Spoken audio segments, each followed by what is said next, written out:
Perlawanan Liga Super disambung semula selepas 2 minggu memberi laluan kepada perlawanan antarabangsa disambung semula seketika di bulan Ramadan yang mulia ini.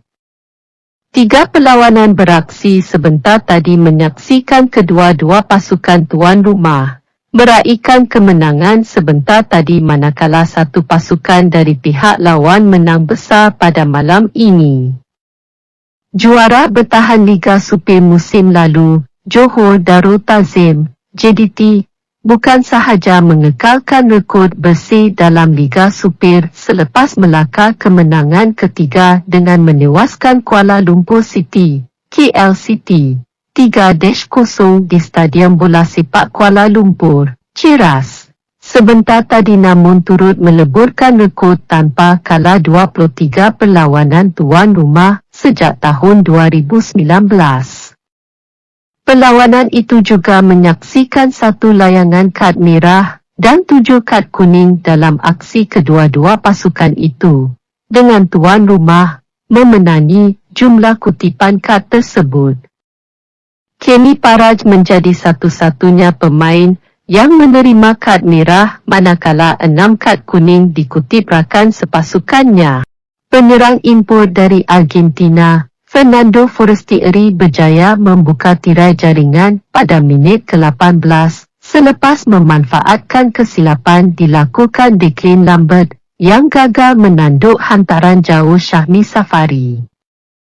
Skuad Harimau Selatan terus melakukan serangan bertali arus ke benteng KLCT, namun mereka gagal menembusi penjaga gol tuan rumah Kevin Ray Mendoza sekaligus kedudukan itu kekal hingga berakhir babak pertama. Bersambung babak kedua, 5 minit pertama, giliran penjaga gol pelawat Fariza Malias diuji 2 kali oleh barisan serangan KLCT, tetapi dia masih mampu memastikan gawangnya tidak dibolosi. Begitupun, pada minit ke-57 tuan rumah kehilangan seorang pemain, selepas Kenny Paraj menampar kepala Leandro Velasquez sekaligus pengadil perlawanan. Raslan Joffrey Ali tidak teragak untuk melayangkan kad merah kepada pemain tersebut.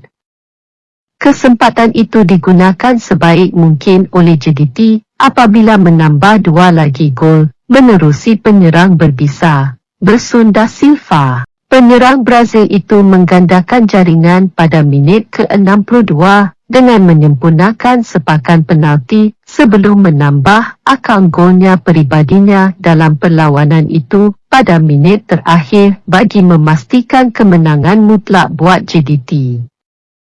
Jaringan hat-trick Darren Loke menghadirkan igawan dari buat Terengganu FC, TFK, pada penampilan sulung Liga Super apabila kecundang 0-3 di tangan Petaling Jaya City FC, PJ City, pada aksi di Stadium Majlis Bandaraya Petaling Jaya, MBPJ, sebentar tadi.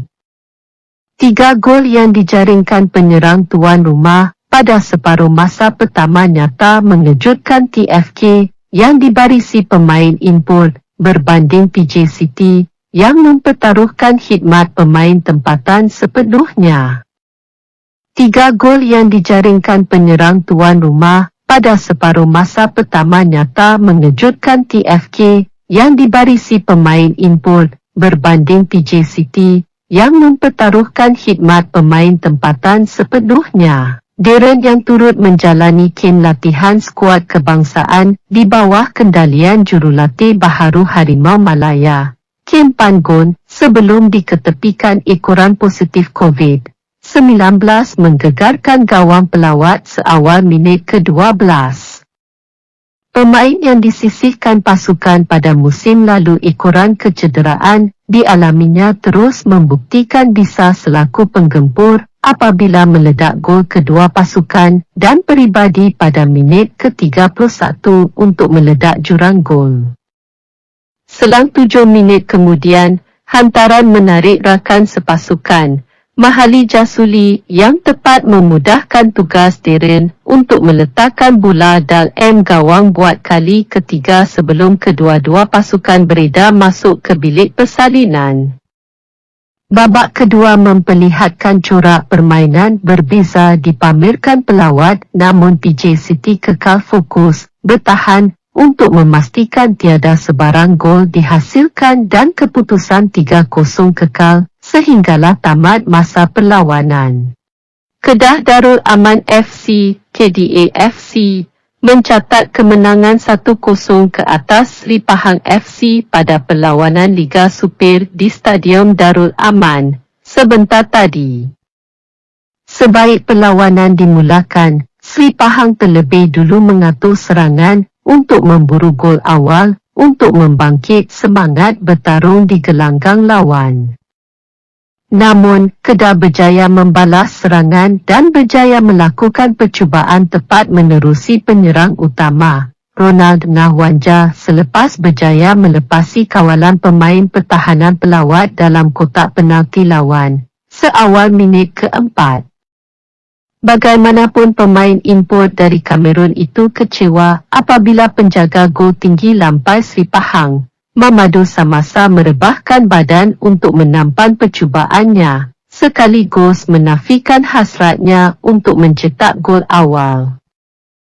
Tidak terhenti di situ, skuad Sang Kenari terus mengasak melalui percubaan dilakukan Muhammad Syazwan Zainun dan Deci Marcel pada minit ke-7 serta ke-9, namun kedua-duanya gagal menepati sasaran. Perlawanan selepas itu berlangsung tanpa ada percubaan menarik kedua-dua pasukan selain sepakan percuma diambil Kapten Pahang, Muhammad Muslim Ahmad, yang tepat menuju ke gawang tuan rumah, namun berjaya dipatahkan penjaga gol Kedah, Muhammad Ilham Amirullah Razali pada minit ke-43.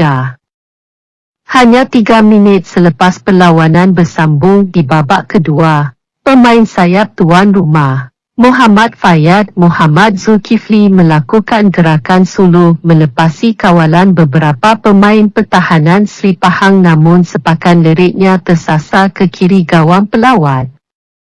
Kedah kemudiannya datang lagi pada minit ke-53, apabila hantaran lambung Deci Marcel tepat sampai kepada Syafiq Ahmad dalam kotak penalti lawan, namun ketinggian 1.97 dimiliki Mamadou Samasa. Nyata menjadi kelebihan buat penjaga gol berasal dari Mali tersebut untuk melonjak dan menafikan percubaan penyerang kebangsaan itu. Hanya seminit berselang, Syafiq kemudiannya terlibat dalam menghasilkan gol tunggal perlawanan apabila tandukan ke bawah dilakukannya, gagal ditangkap kemas Mamadou.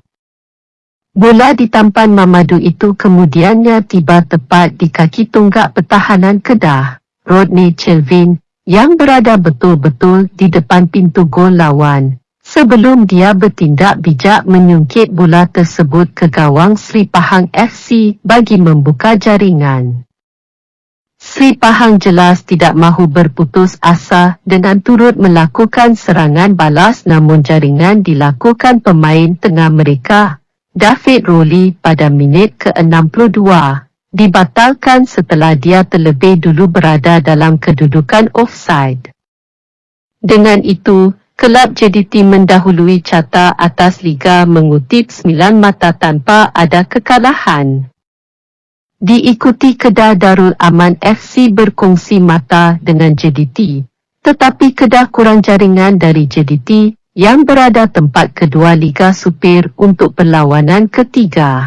Jangan ketinggalan dengan info-info terbaru hanya di HD Bola. Yang belum mengikuti lagi, sila tekan simbol subscribe, sertakan butang loceng notifikasi untuk dapatkan info baru di sini. Klik butang suka kalau anda berkenan video ini ya. Yang sudah menekan subscribe, rajin-rajinkan tangan anda untuk mengkomen di ruang komen, bersertakan kongsikan video ini jika ada bermanfaatnya. Itu saja, terima kasih.